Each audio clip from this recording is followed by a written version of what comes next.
Welcome to today's Explainer, where we're unpacking the harsh historical reality and the severe consequences of a deadly ancient riot. You know, we usually picture antiquity full of pristine marble statues and orderly philosophers calmly debating, right? Well, today we're starting with a remarkable surviving fresco that completely shatters that illusion. It captures a moment when everyday civic entertainment literally devolved into absolute bloody chaos. Let's get into it. A trifling beginning led to a frightful bloodshed between the inhabitants of Nuceria and Pompeii at a gladiatorial show. That is a direct, visceral account from the renowned Roman historian Tacitus. And frankly, it sounds exactly like modern sports hooliganism escalating into mass murder. We're talking two neighboring towns, a highly anticipated sporting event, and this trifling beginning. Maybe a bad call by a referee or just some escalating trash talk that just spirals completely out of control into a historic bloodbath. Which brings us to the central mystery of today's Explainer. The fresco I just mentioned, it's a stunning piece of art found in Pompeii that essentially acts as our crime scene. But it leaves us with a huge question. Why on earth would a Roman homeowner want to immortalize such illegal, gruesome brutality right on their living room wall?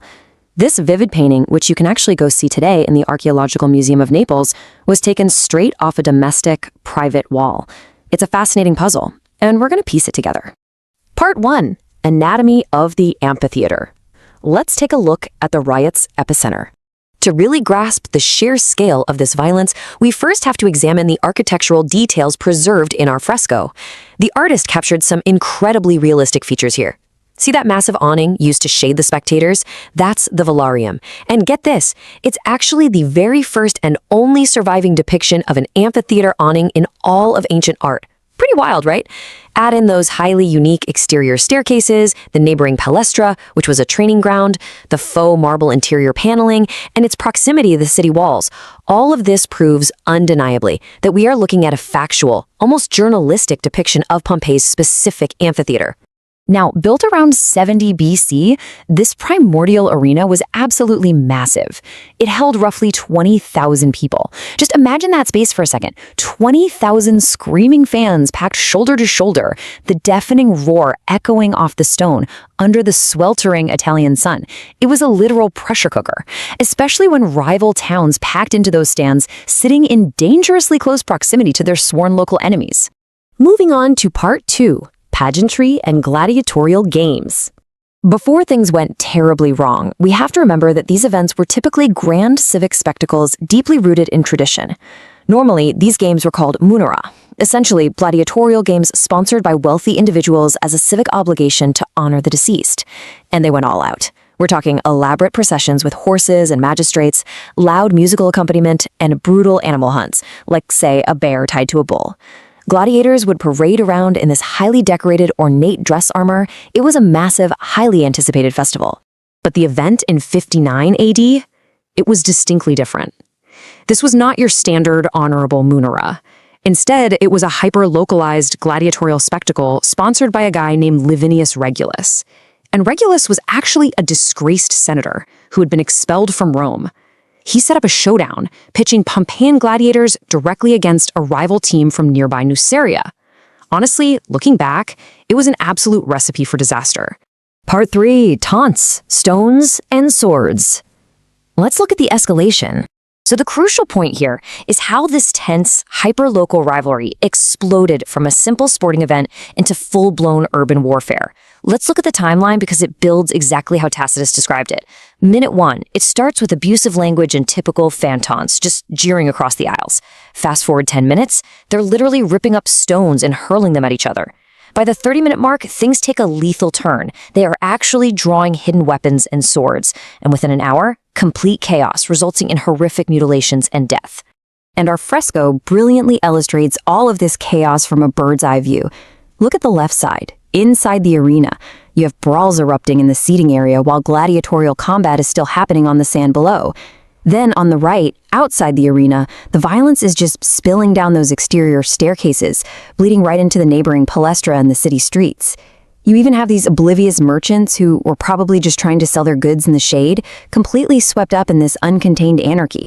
Which brings us to part 4, the Senate's harsh punishment. So, with mutilated Nucerians being brought back to Rome and families mourning their dead, the Roman authorities absolutely had to respond to this unprecedented disaster. But, this being Rome, the bureaucratic buck-passing was in full swing. First, the emperor entrusts the trial to the Senate. Then, the Senate, probably wanting to dodge the political heat, delegates the matter down to the consuls. Finally, the consuls do their investigation and punt it right back to the senators for a final decree. It was a massive legal headache bouncing around the highest levels of Roman bureaucracy before they finally dropped the hammer. And when they did, the hammer fell hard. The Senate slapped Pompeii with a devastating 10-year ban on hosting any such public gatherings or games. 10 years! For a city whose entire economy and social life thrived on these spectacles, a decade-long ban was a crushing blow. Oh, and our disgraced senator, Lavinius Regulus, along with the other instigators, they were punished with exile. But the Senate didn't stop there. They also permanently dissolved the collegia. Now, usually collegia were just your standard professional guilds. Think like a baker's union or a merchant's club. But in this specific context, the Senate was targeting illegal, highly organized fan associations. Basically, they shut down the ancient equivalent of hardcore hooligan groups who were responsible for instigating the violence. And to prove just how deep this toxic tribalism really went, we actually have surviving graffiti from the House of the Dioscuri in Pompeii. It literally boasts, "Companions in our victory, you perish the Nucerians." It's such a chilling, real-world archaeological echo of these ruthless factions. They weren't ashamed at all. They were actively proud of the bloodshed. Part 5. The Mystery of the Mural. This brings us right back to our stunning artifact found in the house of Actius and Achaetus and those lingering questions it leaves behind. Let's consider the possible motives here. Why on earth would someone commission a painting to immortalize an event that got their city punished and their leaders exiled? Was it a defiant memorial thumbing its nose at Rome? Was it commissioned by a victorious participant of the riot? Maybe someone who benefited from those illegal collegia? Or was it just a bold, objective record of a really traumatic historical reality? Honestly, we will probably never know the true motive of the person who woke up every single day and chose to look at this violent scene in their home.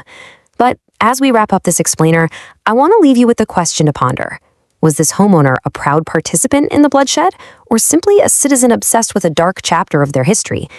More importantly, what is it that drives human beings to commemorate the exact moments when our civic pride devolves into undeniable savagery? Definitely something to keep in mind the next time you watch a heated sports rivalry unfold.